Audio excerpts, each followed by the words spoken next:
Selamat pagi. Oh, belum ada suara selamat pagi. Oh, bukan salam orang Kristen ya. Shalom. Ini lebih baik ya. Cek. Oke. Baik. Bapak Ibu dan Saudara, hari ini kita lebih banyak berbicara tentang worship atau penyembahan, kuasa penyembahan, kuasa kehidupan yang beribadah. Saya beri tema sharing saya hari ini adalah build your daily worship. Membangun kebiasaan menyembahmu karena ini akan menjadi kekuatan, ini akan menjadi topangan buat hidup saudara. Di saat saudara memerlukan sesuatu yang ajaib, yang ilahi dari Tuhan. Nah saudaraku yang kekasih, mungkin kita bertanya, kenapa kita harus membangun kebiasaan kita untuk menyembah? Karena saya dan saudara, kita adalah makhluk penyembah. Jadi jika kita tidak menyembah Tuhan, kita akan menyembah yang lain. Dulu kita penyembah yang lain, tapi setelah kita diselamatkan, kita menerima penebusan Kristus. Dan hidup kita bukan kita punya lagi, tapi Kristus yang memiliki kita. Hari ini harusnya pengabdian dan penyembahan kita hanya kepada Dia. Nah sayang banyak orang Kristen tidak cukup konsisten membangunnya sehingga menjadi kebiasaan. Mengapa saudara? Karena kalau saudara percaya bahwa ada kuasa dalam pujian, kalau saudara percaya bahwa Yosafat bisa mengalahkan musuh-musuhnya hanya dengan pujian dan penyembahan. Kalau saudara dan saya percaya bahwa Paulus dan Silas akhirnya terbebas. Rantai yang mengikat mereka yang di penjara yang paling dalam itu di tengah. Itu bisa terlepas. Mereka mengalami kuasa itu. Saya percaya begini Bapak Ibu. Itu bukan ujuk-ujuk. Itu tidak terjadi kebetulan. Tetapi karena sudah terlatih. Di dalam pelajaran kita melatih pelayanan orang percaya. Dulu saya ingat ketika kita di training untuk SOB, School of Believers. Kita di training, doakan 100 orang. Doakan 100 orang minimal. Karena yang mati 2, 98 pasti sembuh. Entah sembuh langsung atau sembuh dalam proses. Nah saudaraku, kita tahu bahwa semua itu harus dilatih. Nah faktor pendorong yang menggairahkan kita untuk bisa membangun penyembahan setiap hari. Atau menjadi satu kebiasaan dalam penyembahan. Adalah mengingat perbuatan dan kebaikan Tuhan dalam hidup kita. Kalau saudara mulai lupa tentang kebaikan Tuhan, ya, saudara tidak lagi menghitung berkat yang saudara terima. Kemungkinan ucapan syukurmu mulai mandek. Tapi ucapan syukur akan terus mengalir. Saya nggak tahu ada kebetulan apa, tetapi semua lagu yang diciptakan yang berkaitan dengan kebaikan Tuhan, ketika kita menyanyikannya, hati kita tersentuh gitu. Semua lagu. Nggak tahu itu karya seperti apapun, entah kita nyanyikan lagu yang cepat, tiada berkesudahan, kasih setiamu Tuhan, selalu baru rahmatmu bagiku. Semua tentang kebaikan Tuhan tuh kayaknya nyaman di hati kita. Tadi kita nyanyi, Eva memimpin kita, been so good. Itu semua, atau all my life you have been faithful. All my life you have been so good. With every breath that I am able, and I will sing of the goodness of God. Apa yang ada di dalam kebaikan Tuhan? Adalah karya sempurna untuk hidup saudara dan saya. Yang dia manifestasikan, yang sudah kita lewati dan hari ini kita alami dan akan kita terus alami. Itu sebabnya orang Israel diingatkan untuk selalu mengingat kebaikan Tuhan. Sebab Tuhan itu baik dan kasih setianya untuk selama-lamanya. Ketika kita bacakan ayat dulu, para singer biar supaya mereka berdiri karena mereka sudah biasa duduk, jadi biar mereka berdiri agak lama. Oke ya. Ya. Oke, mari kita lihat ayatnya. Setelah itu nanti saya akan ajak mereka bersama-sama saya. Mazmur 145 ayat 1 sampai 3, saudara dikatakan begini, puji-pujian dari Daud. Aku hendak mengagungkan Engkau ya Allahku ya Raja, dan aku hendak memuji namamu untuk seterusnya dan selamanya. Jadi ada satu komitmen, ada pewahyuan dari Daud bahwa pujian itu akan kekal selama-lamanya. Dan waktu itu belum ada penglihatan dari seperti Yohanes hari ini kita melihat di Pulau Patmos itu kita boleh membaca di kitab Wahyu tentang sesuatu yang kekal di akhir kehidupan manusia. Bahwa dia bersama dengan Allah dan memandang ke takhta anak domba yang telah tersembelih. Dan kita melihat gambaran penyembahan yang kekal itu. Tapi Daud belum melihatnya. Jadi pasti Daud dapatkan pewahyuan yang luar biasa ini. Untuk seterusnya dan selama-lamanya. Daud ingin meyakinkan kita semua, mengingatkan kita, kalaupun nyanyianmu berakhir di bumi ini, engkau akan bernyanyi di dalam kekekalan, di sorga yang mulia. Yang setuju katakan, amin. Setiap hari aku hendak memuji Engkau. Jadi setiap hari. Untuk menuju kepada kekekalan yang memuji Tuhan selama-lamanya, aku harus melatihnya dengan setiap hari.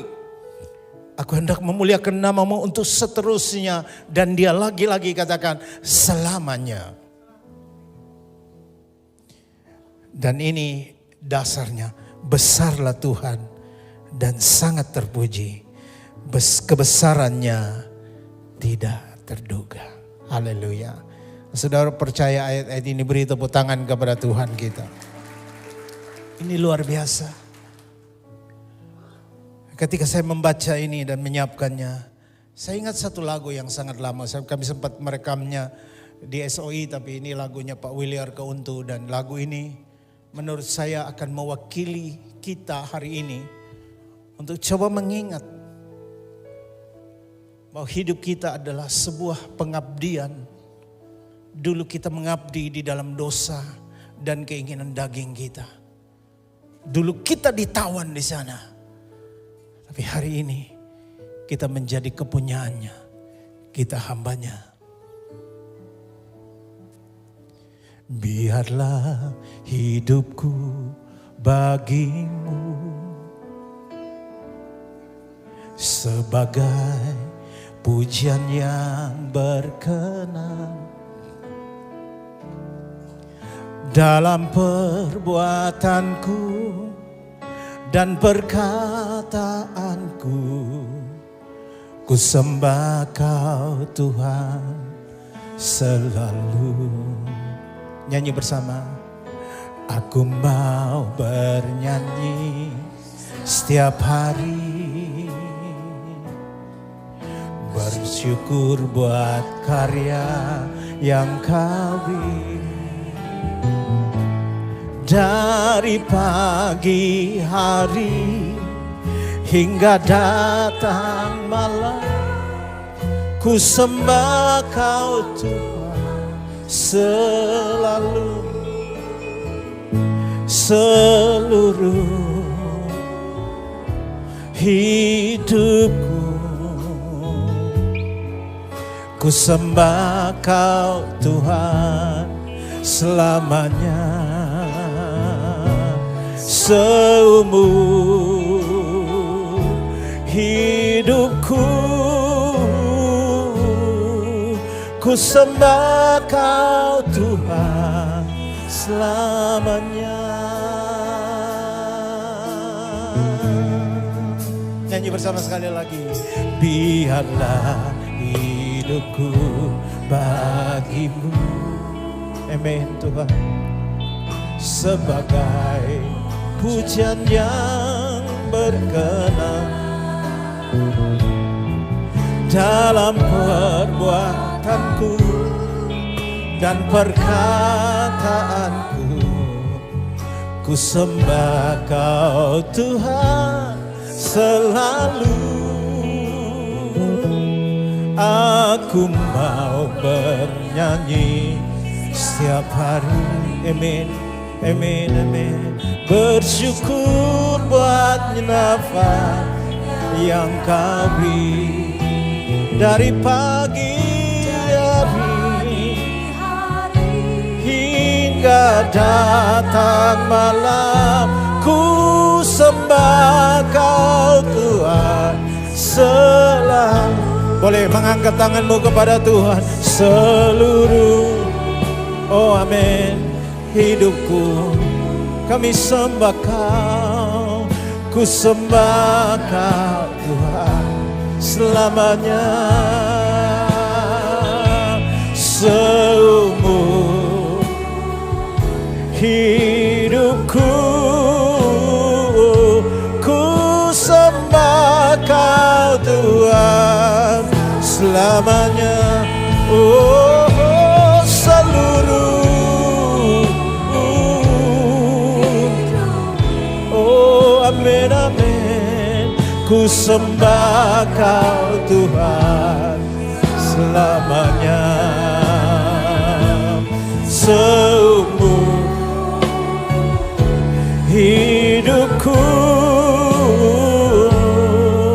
ku sembah Kau Tuhan selamanya. Ku sembah Kau, ku sembah Kau Tuhan selamanya.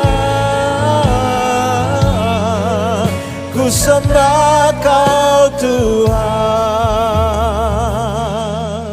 selamanya.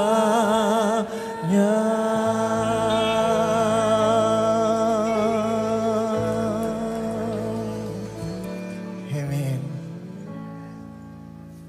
Boleh turun. Oke. Atau kalian mau bantu saya berkhotbah? Haleluya. Jadi saudara, lagu adalah salah satu sarana yang menolong kita, merimain kita. Karena ketika saudara menyanyikan seluruh hidupku, ku sembah Kau Tuhan selamanya. Ketika saudara mengatakan amin, amin, artinya saudara bersepakat dengan apa yang saudara katakan. Dan akan ada kuasa yang menyertai dan memampukan kamu untuk bisa menghidupi apa yang kamu nyanyikan itu. Nah saudara, saya menemukan bahwa semua yang sudah terbangun dan menjadi kebiasaan akan menyenangkan untuk kita lakukan terus menerus. Jadi kalau kita baru melatihnya itu berat. Ya, kalau kita tidak terbiasa untuk sesuatu apapun itu seperti beban. Tetapi ketika itu sudah kita lewati prosesnya dan menjadi habit kita, menjadi kebiasaan kita, itu justru menyenangkan. Apapun itu. Doa menjadi menyenangkan, ibadah menyenangkan, apa gitu. Menyembah Tuhan menyenangkan, baca firman Tuhan menyenangkan. Kalau awal-awalnya kan saudara diingatkan terus kan sama pembinanya atau siapapun ya. Udah baca Alkitab belum, mana saat teduhnya kok belum dikirim gitu dan seterusnya. Ada accountability-nya ya, ada yang mengingatkan kita dan dorongan itu seperti pengganggu di masa yang lalu. Tapi hari ini itu menyenangkan. Bahkan ketika saudara tidak melakukannya itu ada yang kurang dalam hidup saudara. Begitu juga ketika saudara membangun kebiasaan, membangun kehidupan menyembah setiap hari kepada Tuhan. Nah, karena begini saudara, ketika kita membangun penyembahan itu dalam hidup kita, itu akan menjadi sebuah disiplin rohani dalam hidup kita. sebuah disiplin rohani. Ada banyak disiplin rohani yang kita perlu bangun, disiplin membaca firman Tuhan, disiplin berdoa menyendiri, ya, disiplin melayani, disiplin bersekutu dan beribadah. Tapi disiplin menyembah, bagian daripada disiplin menyendiri dan berdoa. Bukan berarti menyembah bersama-sama itu kurang, tetapi ini harusnya menjadi inspirasi kita. Dan setelah itu kita hidupi dari hari ke hari. Jadi ibadah raya adalah perayaan yang menginspirasi kita. Setelah itu kita hidup di sepanjang hari-hari yang kita lewati. Tanpa ibadah raya pun kita punya ibadah personal dengan Tuhan. Katakan amin. Itu yang harusnya kita hidupi. Dan itu menjadi disiplin. Disiplin kita. Disiplin bertobat. Disiplin mengakui dosa kita. Karena kalau saudara membangun disiplin itu, barulah nanti satu waktu saudara tahu betapa pentingnya kekuatan atau kuasa dari disiplin itu. Pemazmur 119 ayat 164 dikatakan begini, 7 kali dalam sehari aku memuji engkau karena hukum-hukum-Mu yang adil. Jadi pemazmur ini melatih, mendisiplinkan dirinya. Dulu belum ada statement Allah itu roh dan kita harus menyembah dalam roh dan kebenaran. Karena itu keluar dari mulut Allah sendiri, yaitu Yesus. Tapi sebelumnya orang beribadah dengan waktu. Kalau saudara kita agama sebelah 5 waktu, kita sebetulnya harusnya 7 waktu. Sayang orang Kristen berkata begini, kami setiap waktu. Tapi akhirnya enggak doa juga, enggak menyembah juga, enggak tahu waktu yang mana yang dia pakai. Dia bilang tidur juga menyembah, waktu dia doa, tidur dan aminnya besok pagi baru sadar gitu. Ternyata baru selesai doanya. Enggak, mestinya kita harus mendisiplinkan diri kita supaya di kendaraan kita dimanapun kita bisa bersekutu dengan Tuhan dan membangun habit penyembahan. Saya pernah menyampaikan di sini tentang ayat ini dan ayat ini sangat terkenal 1 Timotius 4 ayat 8 dikatakan latihan badani terbatas gunanya tetapi ibadah itu berguna dalam segala hal karena mengandung janji baik untuk hidup ini maupun untuk hidup yang akan datang. Jadi ada janji-janji, ada kuasa, ada kekuatan, ada hal yang supra alami kita akan alami di dalam perjalanan hidup kita, kekristenan kita. Kalau kita menyembah Tuhan, berdoa, bersekutu, dan melakukan disiplin-disiplin rohani sebagai sebuah gaya hidup. Saya percaya bahwa sekali lagi seperti tadi statement saya sebelumnya, bahwa Yosafat tidak ujuk-ujuk tiba-tiba memenangkan peperangan itu. Karena ketika Yosafat berkata, Tuhan kami tidak tahu apa yang harus kami perbuat, tetapi mata kami tertuju kepadamu. Ketika dia mengatakan mata kami tertuju kepadamu, berarti dia sudah sering melakukannya. Dan dia mengarahkan seperti biasanya. Karena seperti Daniel yang dikatakan seperti biasanya dia datang berdoa. Dia telah mendisiplinkan dirinya. Melatih dan menguasainya. Supaya dia beribadah kepada Tuhan. Menyembah kepada Allah. Kekasih jiwa, sumber kekuatan dan kemenangan hidupnya. Nah Bapak Ibu dan Saudara yang terkasih di dalam Tuhan. Semua kita, mari kita membangun itu di dalam hari-hari kita. Sadarilah bahwa karena saudara dan saya adalah makhluk penyembah. Itu sebabnya kita perlu membangun kebiasaan menyembahan kita dari hari ke hari. Nah yang kedua saudara, Alkitab katakan bahwa ketika kita menyembah Tuhan, kita masuk dalam dimensi rohani. Ketika kesadaran kita akan kehadiran Tuhan begitu kuat, maka di sana kita akan menemukan jalan-jalan Tuhan yang selama ini kita tidak melihatnya dengan mata jasmania kita. Ada banyak perkara yang terlihat. Bahkan itu menjadi solusi, jalan keluar, mujizat buat hidup kita. Terlihat waktu saudara tutup matamu dan menaikkan pujian kepada Tuhan. Waktu engkau berdoa kepada Tuhan, waktu engkau bersekutu dan menyerahkan hidupmu kepada Tuhan. Di waktu itulah Allah akan bergerak di dalam dimensi ilahinya untuk mempenetrasi hidup saudara. Karena gini saudara, ketika kita sedang menyembah Tuhan, itu kita mengizinkan diri kita untuk selaras dengan kehendak Tuhan. Selaras dengan apa yang Dia mau buat hidup kita. Kadangkala pergumulan itu terjadi karena kita berjuang dengan kekuatan kita. Kita ingin memenangkan semua yang kita mau.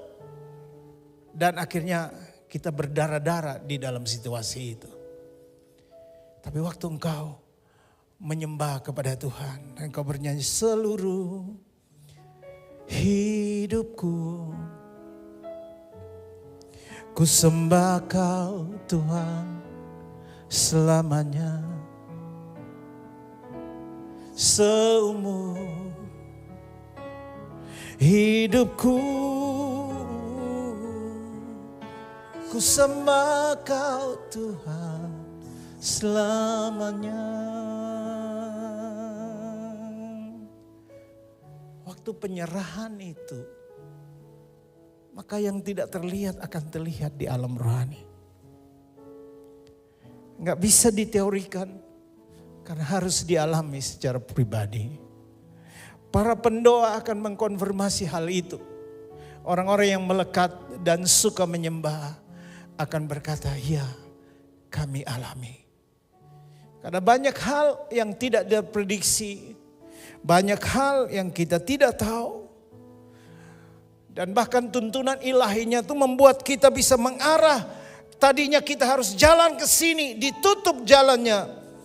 Karena Mazmur 25 dikatakan bahwa orang yang takut akan Tuhan, kepadanya Tuhan menunjukkan jalan yang harus dipilihnya.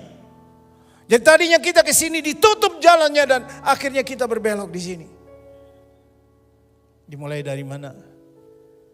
Dari waktu kita mendisiplinkan diri dan duduk di kaki Tuhan, mengambil waktu untuk bersekutu dengan Dia. Mazmur 25 ayat 10 dikatakan begini, segala jalan Tuhan adalah kasih setia dan kebenaran bagi orang yang berpegang pada perjanjiannya dan peringatannya. Jalan Tuhan adalah kasih setia. Saya sering mengulangi hal ini. Di dalam kasih setia Tuhan ada komitmen Allah. Di dalam kasih setia Tuhan ada integritasnya Allah. Jadi kalau saudara ada di dalam jalan Tuhan yang penuh dengan kasih setia, saudara berjalan dengan Allah yang berkomitmen itu dan Dia berkata, aku Immanuel bagimu, aku menyertai engkau, bahkan melewati bayang-bayang maut sekalipun, aku ada di sana untuk mengatakan semua akan baik-baik saja. Karena itu setiap kita mengalami tantangan dan pergumulan, jangan terus cenderung cari solusinya di bawah. Semakin saudara cari yang ada di sekitarmu, semakin mumet. Tidak, saudara harus angkat wajahmu ke atas. Bukan berarti memang Tuhan ada di sini, bukan Tuhan ada di loteng, bukan. Tapi itu hanya menunjukkan bahwa engkau mencari di tempat yang lebih tinggi. Saya teringat ketika kami kecil, guru kami memberi teka-teki. Teka-tekinya bilang begini, jatuh di bawah, cari di atas. Ada yang tahu? Jatuh di bawah, carinya di atas. Apa itu?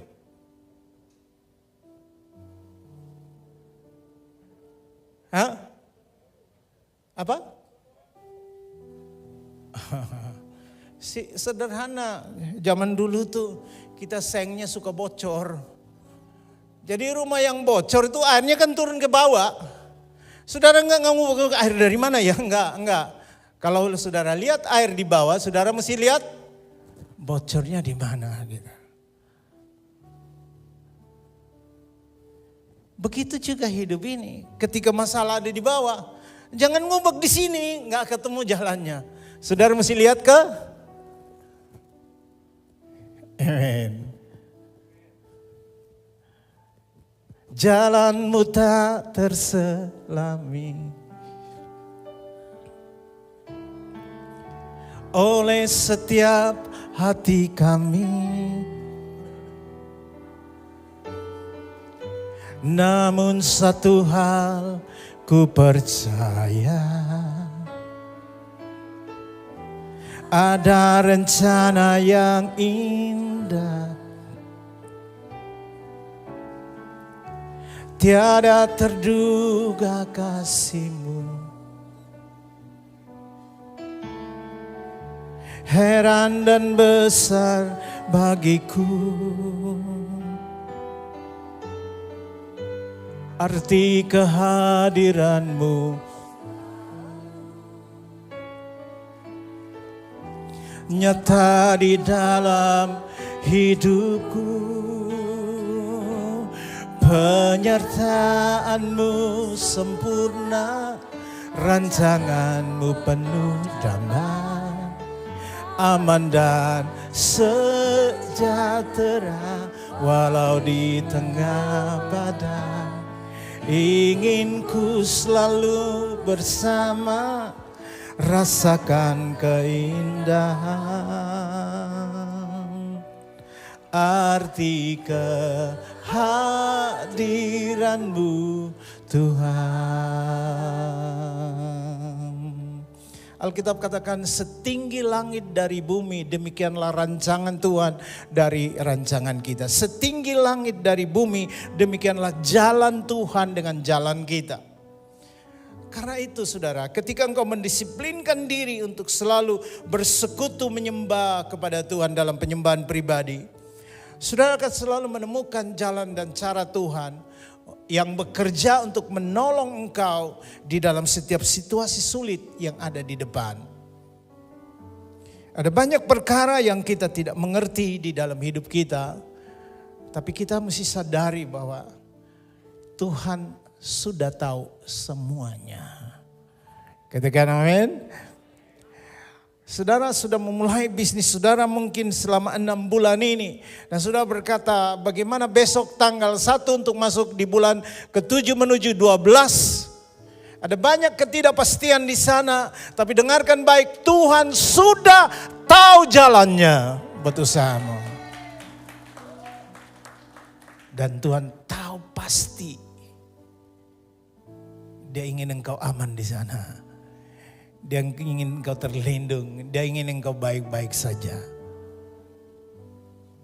Makanya saudara, belajar untuk mendisiplinkan dirimu untuk coba membagi waktu. Karena gini, kalau engkau tahu efektif waktu yang engkau buang, maksudnya luangkan dengan Tuhan, 30-45 menit itu efektif untuk menolong kamu di dalam stres kamu di sepanjang hari yang kamu lewati. Ada 4-5 jam yang nanti membuat kamu sangat galau di depan. Harusnya engkau memutuskan untuk mengambil waktu itu di awal harimu untuk datang kepada Tuhan. Selain berolahraga, itu latihan badani. Itu Alkitab katakan bagus tapi terbatas gunanya. Tapi ibadah, waktu engkau meluangkan waktu untuk bersekutu dengan Tuhan, berguna dalam segala hal. Katakan dalam segala hal. Jadi dalam segala hal berarti semua aspek kehidupanmu. Karena banyak orang yang kelihatan fisiknya bagus tetapi hatinya remuk di dalam. Terkadang kita nggak perlu harus tampil fisik kita begitu bagus, nggak apa-apa, tapi hati kita kuat. Ya. Nah itu penting saudara. Karena hatimu kuatlah ketika engkau menghadapi badai, engkau tenang. Hatimu kuatlah, engkau bisa menantang badai itu dan bisa lewat. Saya kemarin melihat satu broadcast dari seorang yang sangat terkenal ya. Dia bilang begini tentang kerbau dan sapi. Kerbau dan sapi, dua-duanya spesies yang sama kan. Ya, kerbau dan sapi itu spesiesnya sama gitu ya. Dua-duanya kalau dibakar bikin sate ya lumayan gitu. Ya kerbau dan sapi. Cuman dua binatang ini gitu ya punya tabiat yang berbeda. Ketika badai itu berbunyi dan datang, mereka ada di padang. Sapi akan lari, kalau badai dari sini, sapi akan lari ke sini. Lari sejauh-jauhnya. Sedangkan kerbau itu lari ke sini, ke arah bunyinya badai. Menurut saudara siapa yang selamat? Mana yang selamat? Saudara mulai ragu ya. Karena saudara suka ada masalah, suka lari kan. Kerbaunya yang selamat. Karena dia sebentar saja dia mungkin kegulung tapi dia dengan sekuat tenaga menantang badai itu. Tapi setelah itu dia lewat. Sapi terus dikejar badai. Badai belum sampai dia udah mati. Coba lihat di sebelahnya, dia yang mana gitu. Dia kerbau atau sapi?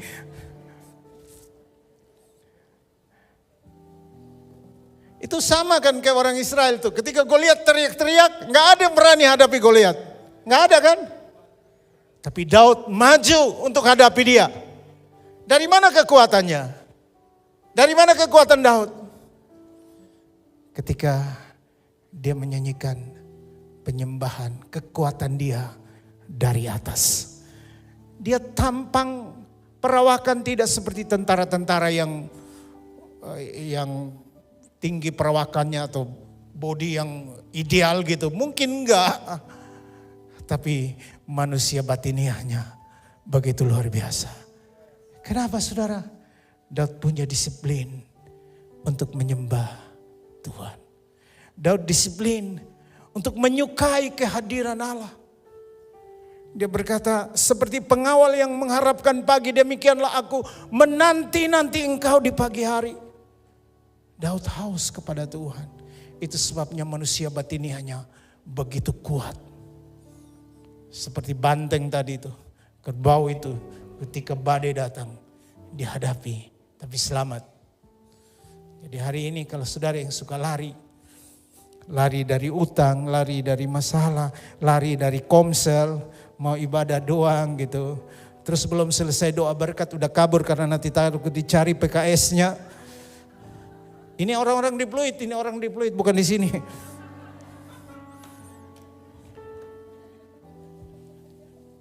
Ya sudah, mulai dengan ikut abaran aja. Saya baru dibisikin itu. Ya segera daftar ya. Ya. Daripada lari dari masalah ikut abaran aja. Lari cuma 5 kilometer. Penyertaanmu sempurna, rancanganmu penuh damai, aman dan sejahtera, walau di tengah badai. Ingin ku selalu bersama, rasakan keindahan, arti kehadiran-Mu Tuhan. Penyertaan-Mu sempurna, rancangan-Mu penuh damai, aman dan sejahtera, walau di tengah badai. Ingin ku selalu bersama, rasakan keindahan, arti kehadiran-Mu Tuhan. Yang ketiga saya percaya begini. Kita perlu membangun kebiasaan untuk menyembah menjadi kekuatan spiritual kita. Karena ketika kita membangunnya, kita sedang memperkuat identitas kita sebagai anak Allah. Saudara adalah anak Allah. Katakan saya anak Allah. Saya kepunyaan Allah. Betul? Amin. Ya, kita tinggal di dunia tapi kita bukan milik dunia. Kita milik Kristus. Kita kepunyaan Allah, kita tebusannya. Karena itu saudaraku, identitas kita harus semakin kuat diperkuat dengan gaya hidup keintiman kita dengan Tuhan.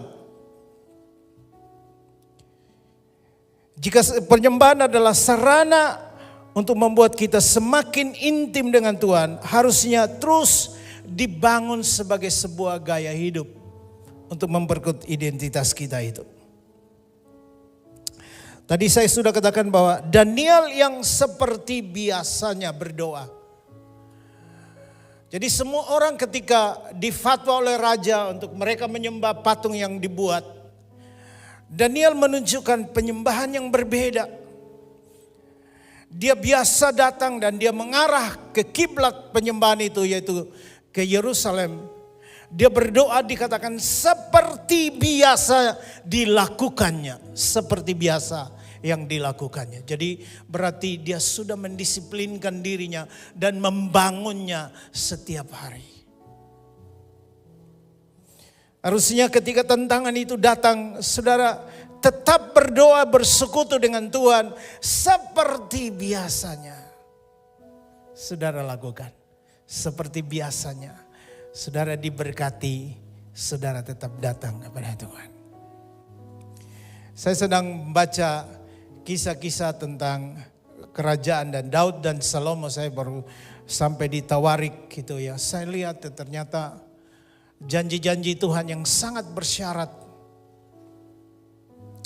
Ketika Rehabiam diangkat menjadi raja menggantikan Salomo papanya, dikatakan ketika semuanya berjalan dengan baik dan keamanan dan ketentraman itu terjadi di sana, maka mereka mulai mengkompromikan iman mereka dengan hal-hal duniawi.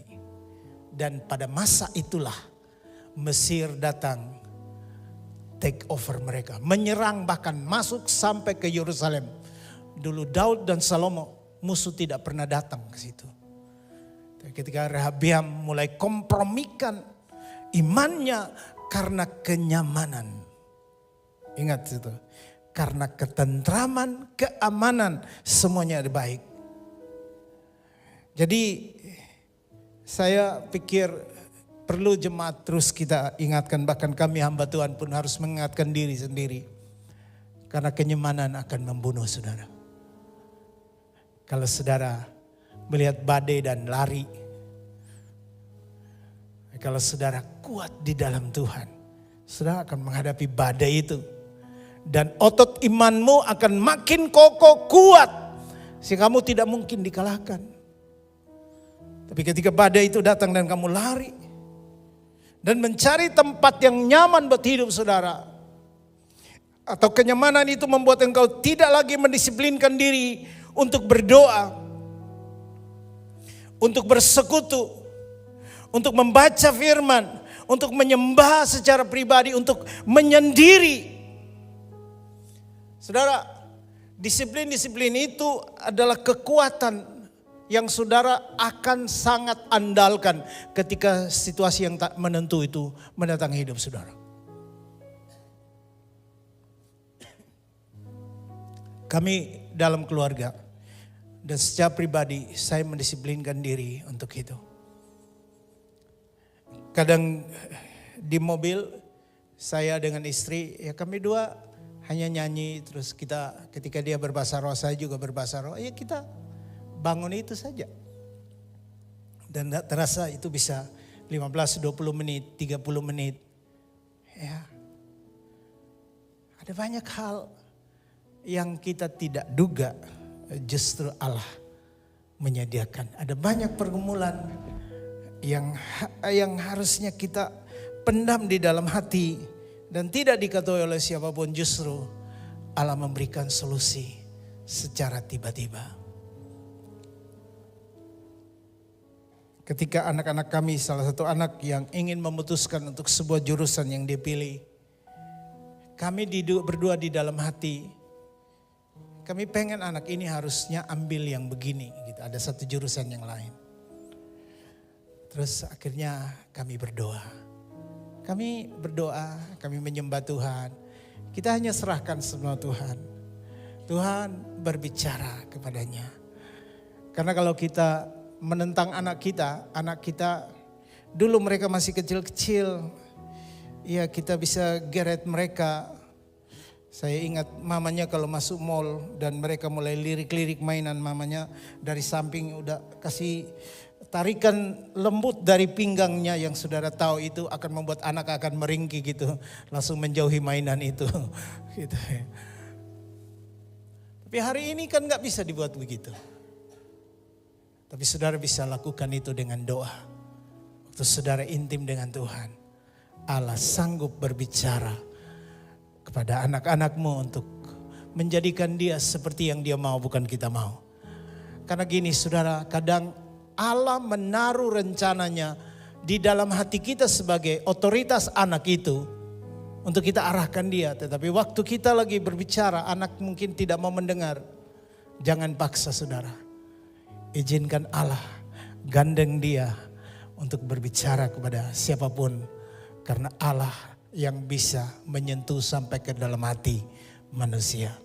Bahkan ketika dia berbicara, tidak ada kekuatan manapun yang bisa membloknya. Tidak ada, tidak bisa. Hanya Tuhan yang bisa. Karena itu hari ini, saya mengajak kita, mari Bapak Ibu dan Saudaraku yang kekasih jemaat Tuhan di KTC, bangun ini, perkuat identitasmu bahwa engkau anak Allah. Engkau adalah penyembah-penyembah yang dicari dan disukai oleh Tuhan. Perkuat itu. Dan engkau akan melihat hal-hal ajaib yang tidak pernah engkau duga terjadi dalam hidup saudara. Haleluya. Saya undang tim musik boleh ke depan. Mari kita nyanyikan lagu yang pertama. Biarlah hidupku bagimu. Mari semua kita berdiri. Sebagai pujian yang berkenan dalam perbuatanku dan perkataanku, ku sembah Kau Tuhan selalu. Aku mau bernyanyi setiap hari. Oh Yesus, bersyukur buat nafas yang Kau beri. Oh dari pagi hari hingga datang malam, ku sembah Kau Tuhan selalu. Seluruh hidupku ku sembah Kau Tuhan selamanya. Seumur hidupku ku sembah Kau Tuhan selamanya. Seluruh hidupku,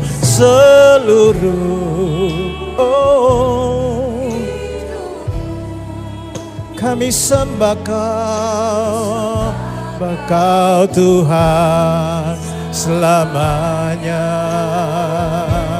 Seumur hidupku ku sembah Kau Tuhan selamanya. Wanita saja nyanyikan pujian ini, katakan biarlah. Amen. Bawa itu sebagai doamu hari ini, pagi ini, dalam ibadah ini. Ya Tuhan, dalam perbuatanku dan perkataanku,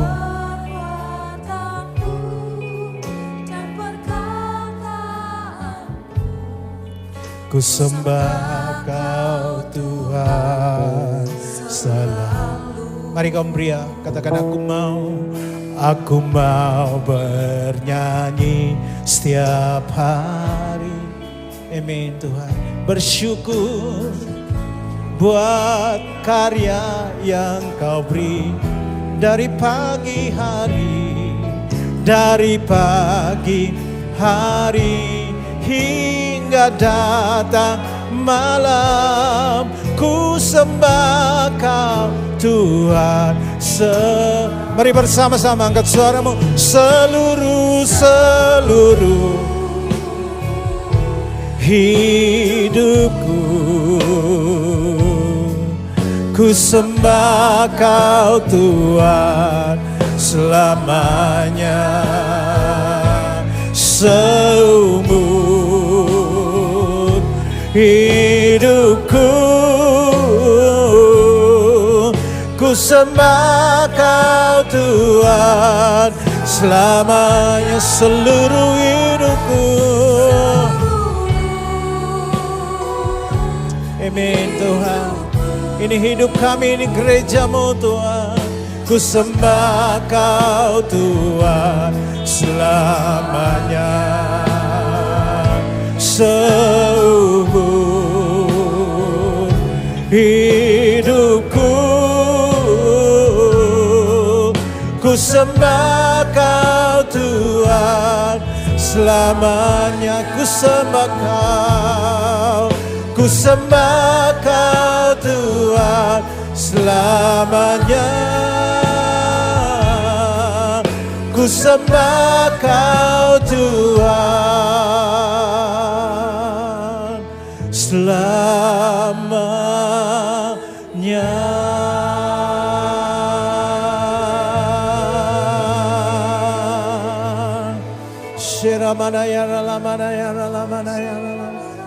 Ambil waktu sejenak untuk bersekutu.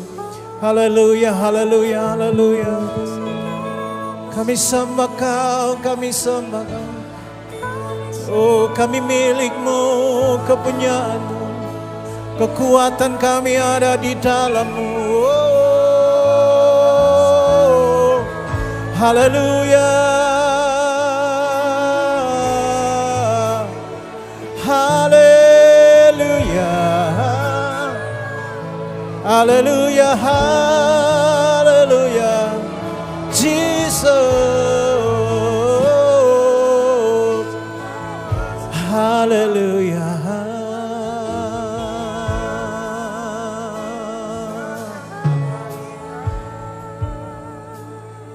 Yes, kurabatakaralamana yashandaralama. Kita perlu membangun hidup kita, membangun kebiasaan kita untuk menyembah dan selalu bergantung kepada Tuhan. Karena kita tahu, roh kita sadar bahwa kekuatan kita ada di dalam Tuhan.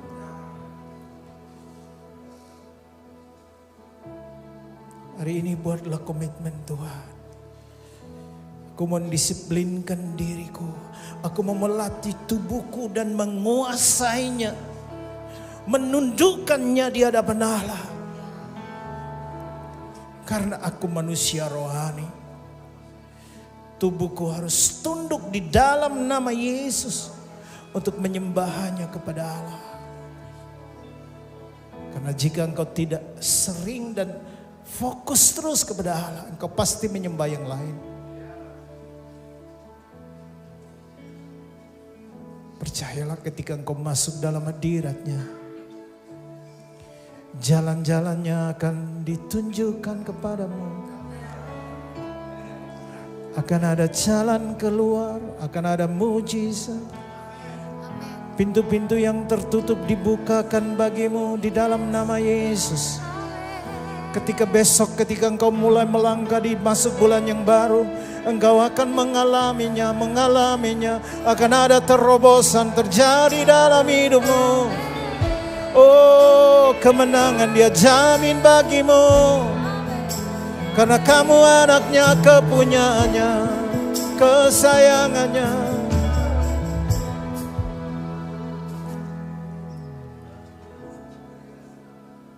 Perkuat identitasmu. Katakan pada jiwamu, jiwaku pujilah Tuhan. Jiwaku bermegahlah kepada Allahmu. Jangan kepada kefanaan dunia ini, bermegahlah kepada Dia yang menyelamatkan engkau, yang membuat engkau tenang. Sebab hanya dekat Allah saja engkau tenang. Jiwaku, hanya dekat Allah saja engkau tenang.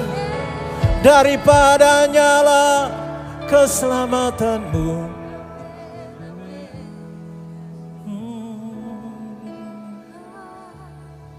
Terima kasih. Tolong umat-Mu Roh Kudus. Tolong kami semua. Mampukan kami untuk membangun keintiman. Seperti kami memerlukan makanan untuk tubuh jasmania kami.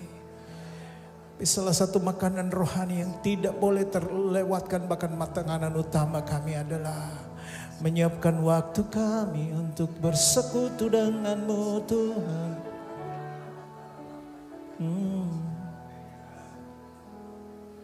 Kau sungguh indah, tiada tara. Sungguh menakjubkan, sungguh ajaib untuk dimengerti, lebih dari semua yang ada. Hikmat-Mu tiada terselami, kasih-Mu dalam tak terduga. Kau sungguh indah, tiada taranya, mulia dan berkuasa.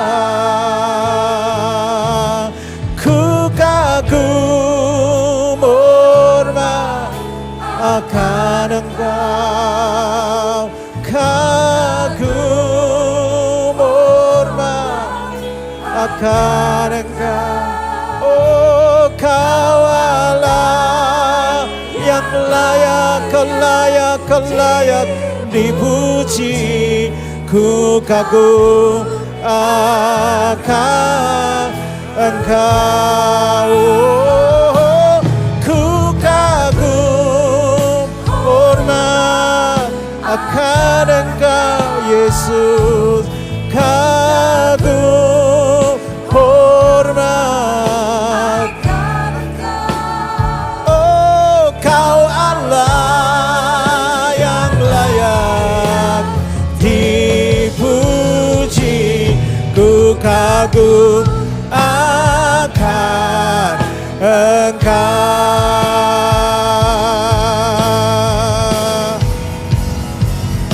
Ku kagum hormat akan Engkau Yesus, kagum kepadamu.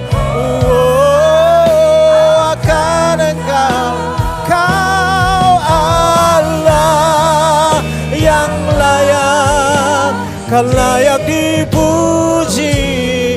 Ku kagum akan Engkau, ku kagum akan, ku kagum akan Engkau. Ku kagum akan Engkau.